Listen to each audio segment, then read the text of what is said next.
It started on a quiet Sunday morning, the kind where the sun filters softly through the blinds and the sound of birds fills the yard. Jake's grandpa, Harold, was sitting on his porch, his usual spot, sipping coffee and waving to neighbors. But that peace shattered when a black SUV pulled into his driveway. Out stepped two men in crisp polo shirts marked HOA enforcement. Their tone was sharp. "Sir, you're in violation of the new community code," one said coldly. Harold blinked. "Community code? I've lived here for 40 years. There's no HOA in this area." They smirked. "There is now. Pay your dues or face property seizure." The words hit him like thunder. Harold, proud and gentle, refused. He wasn't one to back down from lies. But as he stood, one of the men grabbed his arm roughly. Harold stumbled, falling hard onto the porch steps. The men sped away, leaving tire marks on the gravel and a shaken old man clutching his shoulder. When Jake found his grandfather minutes later, pale and trembling, something inside him snapped. He promised himself he'd uncover who those men really were, but what he didn't know was this: those men weren't from any HOA. They were imposters targeting elderly homeowners. And Jake's search for truth would uncover something far bigger than anyone in the town imagined. When Jake called the sheriff, the response was lukewarm. "We'll file a report," the officer said, "but without license plates, it's tough." Jake's frustration burned hotter. How could men just impersonate HOA officials and get away with it? Harold's wrist was swollen, his spirit dimmed. Yet even in pain, he whispered, "Don't let them scare you, son. Find the truth." Jake began knocking on doors. A few neighbors shared similar stories, two men in an SUV demanding fake HOA payments. One woman had even paid them out of fear. The imposters were methodical, hitting isolated homes and vanishing fast, but when Jake took these stories back to local authorities, they brushed him off again. "Sounds like a misunderstanding," they said. Jake realized something chilling: either the imposters were incredibly connected, or people simply didn't care. That night, he sat with his grandpa, watching the old man try to write with his injured hand. Jake's chest tightened. This wasn't just about money or fraud. This was about dignity. He texted one person he hadn't spoken to in years, his cousin, Mason, a biker with a crew known for standing up for their own. Jake's message was short: "Need help." Grandpa was attacked. "Fake HOA guys." The reply came seconds later. "We ride tomorrow." Jake didn't know it yet, but by calling Mason, he'd just lit the fuse of a story the whole town would soon be talking about. By noon the next day, the sound of roaring engines echoed through the sleepy town. Jake's neighbors peeked through curtains as Mason and his biker crew, the Iron Hounds, pulled into Harold's driveway. They weren't troublemakers, they were protectors, bound by loyalty. Mason, broad-shouldered and calm-eyed, dismounted his Harley and hugged Jake. "Tell me everything." As Jake spoke, Mason's jaw clenched tighter with each detail. The crew gathered around, listening. "Fake HOA officers, huh?" Mason said finally. "They messed with the wrong man's family." They began gathering clues. Jake's dash camera caught a glimpse of the SUV's bumper. Another neighbor had security footage showing the men visiting at dawn. Slowly, a pattern emerged. The imposters weren't random, they were using real HOA forms and targeting specific addresses. Mason took out a map. "They'll hit this block next," he predicted. "They always move clockwise from the highway entrance." Jake realized his cousin wasn't just muscle, he was strategic. The plan was simple: the next time the fake HOA came around, they'd be waiting. That night, Jake saw his grandpa smile for the first time since the incident. "Your cousin's quite the leader," Harold said softly. "Your father would have been proud." Jake nodded. "We'll make sure they never hurt anyone again, Grandpa." "I promise." The Iron Hounds worked with precision.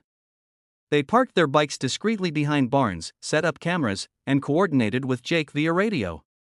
The target house belonged to an elderly widow named Mrs. Carter. Rumor said she'd already received a threatening HOA letter. Hours passed under the blazing sun. Finally, a black SUV rolled up the dusty road. Jake's pulse spiked.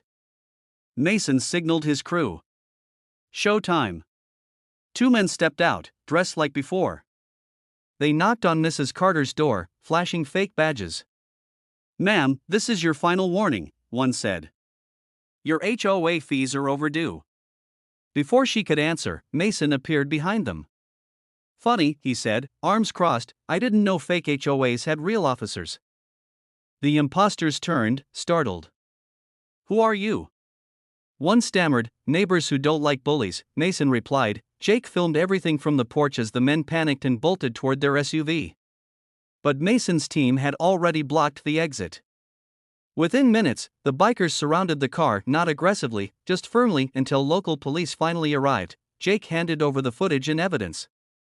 For once, the officers couldn't look away. The imposters were arrested.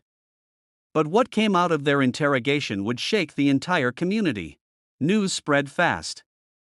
The HOA imposters weren't just random scammers, they were ex-contractors from a dissolved real estate firm, posing as officials to collect false fines.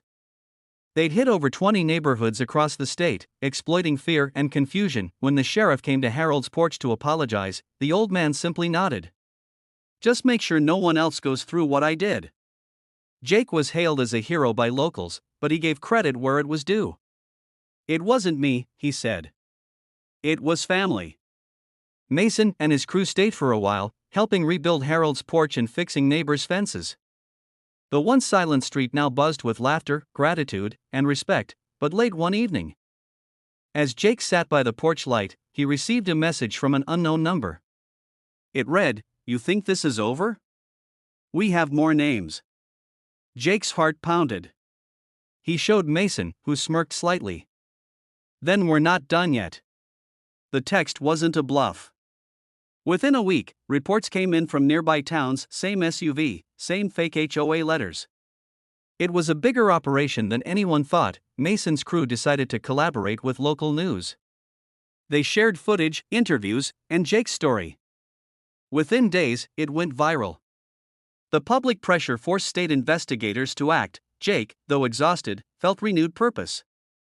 "They picked the wrong families to mess with," Mason said, patting his shoulder. "We'll finish this." The next trap was set near a retirement village. Cameras hidden, police alerted, and the bikers on standby. When the SUV arrived again, everything was captured in stunning clarity. The men were caught red-handed delivering fake notices. This time, no one could deny the truth. News vans swarmed the scene. The leader of the imposters confessed they'd made hundreds of thousands from fake HOA fines. Jake watched as justice finally took form, his grandpa's eyes glistening with pride. Weeks later, the imposters were sentenced for fraud and elder exploitation. The small town that once ignored Harold's plea now praised his courage. Jake stood on the porch with his grandpa and Mason. The same porch where it all began. "You know," Harold said with a chuckle, "I never thought I'd see bikers save a neighborhood." Mason laughed. "We just hate bullies, sir." Jake looked out over the yard, sunlight spilling across the fields. "Grandpa," he said softly, "we turned pain into something good." And he was right. The fake HOA ring was dismantled. Elderly residents across multiple towns were refunded and protected under new state law. The porch light flickered on as evening fell. And for the first time in months, peace returned. Jake uploaded the final update video titled "The Day My Family Fought Back Against Fake HOA Officers." It went viral overnight because it wasn't just a story about revenge. It was about standing together when no one else would, and that was the final twist in this unbelievable HOA story. If you loved the drama, don't forget to like, subscribe, and drop a comment sharing your thoughts. It really helps this channel grow.